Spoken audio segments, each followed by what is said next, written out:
So enjoy your dinners, and as you're eating, I'm just going to go through a few slides just to kind of set the stage for the next piece, and that's going to be the breakout groups and the discussions that we have. Because really what we want to focus on now is measuring up and becoming the best. So I thought it was really helpful for Tara to share the data and the data that she had with respect to the graduate training program. So what I wanted to do now is share with you some of the results of the survey that we did before this retreat. And as you recall, 3 years ago, in 2015, before we had our first retreat, we did a survey as well. And that was to kind of get a baseline kind of state of where the department's at, what the faculty members were thinking and feeling. And we repeated that survey this time. So I want to give you some of those results just to kind of compare where we were 3 years ago and where we are now with some of those general questions. We sent it out broadly to all of our members.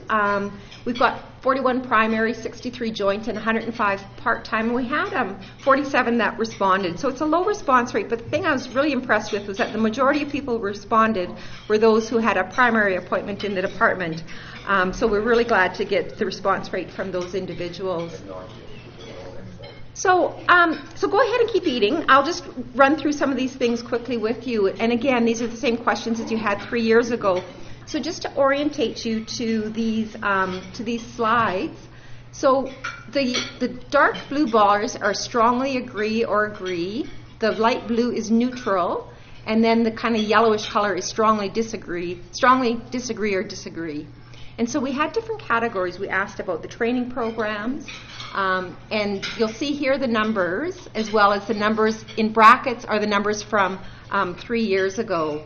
So I'll just quickly run through them to show you where you're at now. So the department has a good reputation for providing quality education. That's 92% responded positively this time compared to 86% last time.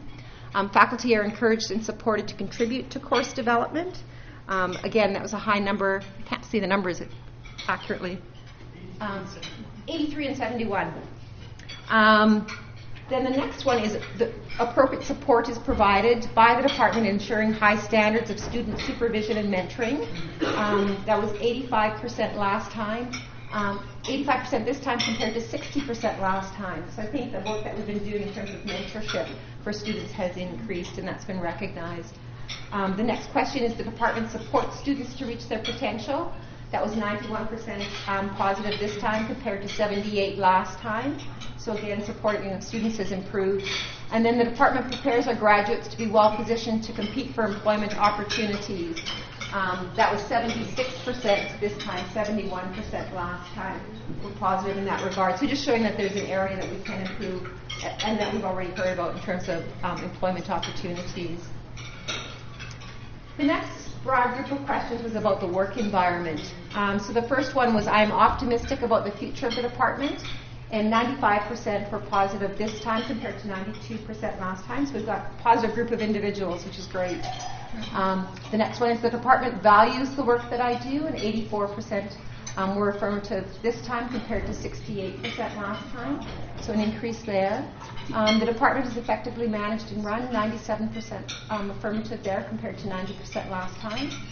And this one was really interesting. So the administrative support I receive is appropriate for my needs, and that's 80% were positive this time compared to 55% last time. And we really have worked in terms of improving the administrative support, and I think that really shows. So thank you to our admin support staff who've worked really hard in that area as well. Then we looked at engagement, communication, and collaboration.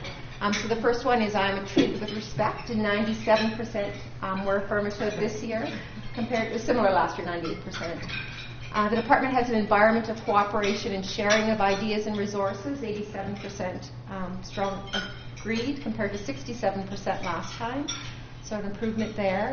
The department fosters an environment of collegiality among students, faculty, and staff. 89% were positive compared to 73% last time. The department's consultation process gives me adequate opportunity to express my views. 91% were positive this time compared to 71% 3 years ago. And recruitment. So the department has a talent we need for future success. 75% were positive this time compared to 65% last time, so improving there. The department is doing a good job at attracting the best and brightest faculty. 78% positive this time compared to 69% last time. So some improvements there. And finally, in research and scholarly activities, the department has a good reputation for conducting quality research, 95% this time, and similar to the last time as well.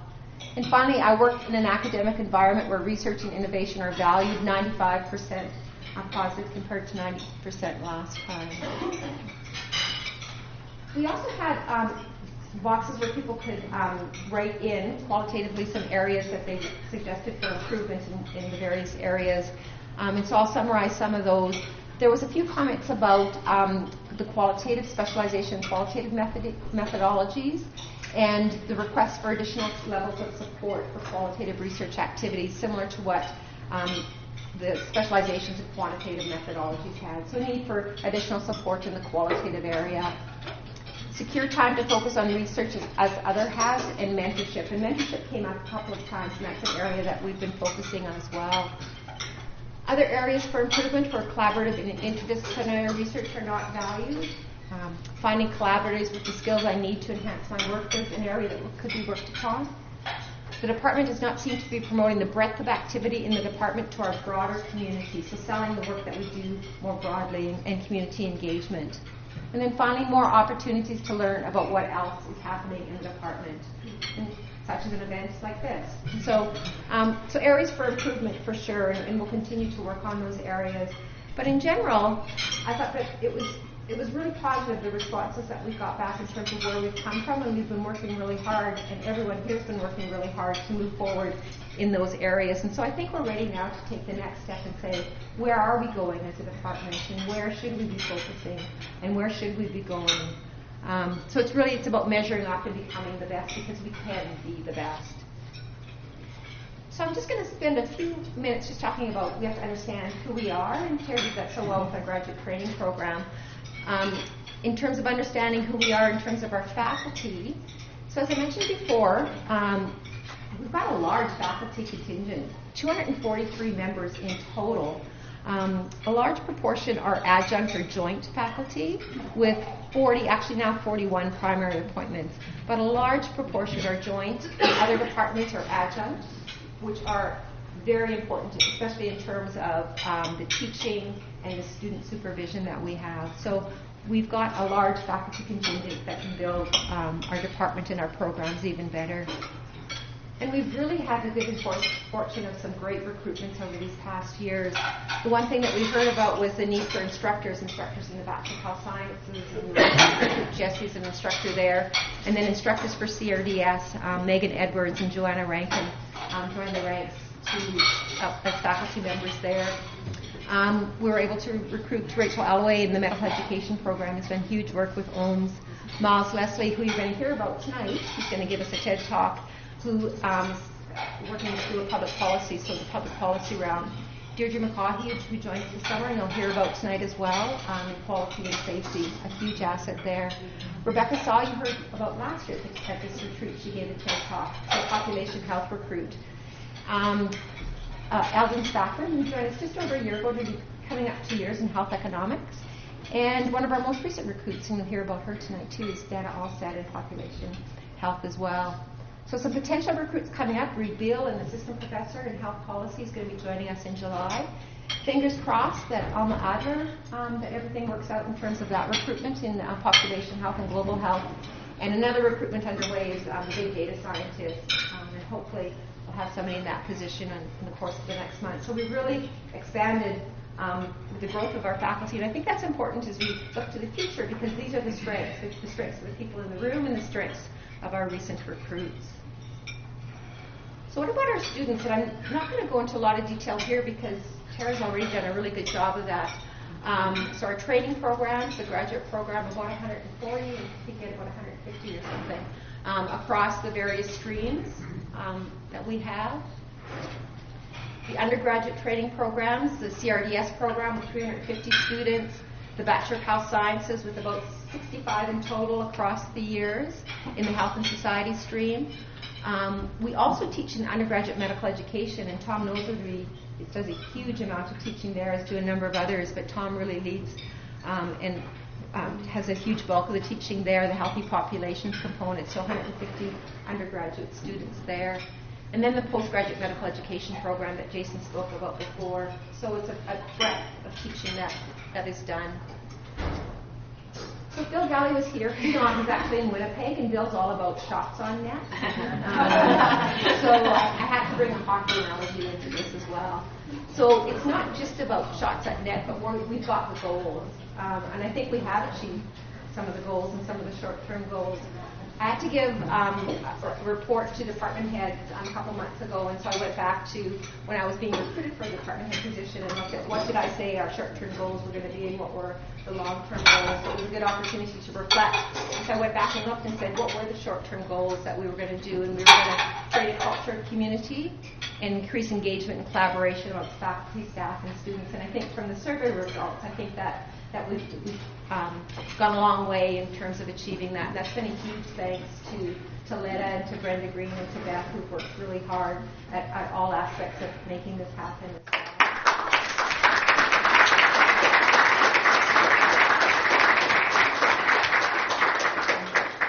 So that's a short-term goal. And in relation to that, we developed a website. So we revamped the website. We're going to be talking about that tonight, too, in terms of where we're going to go next with it. But that was our means of communicating and really showcasing the trainees as well as the faculty members.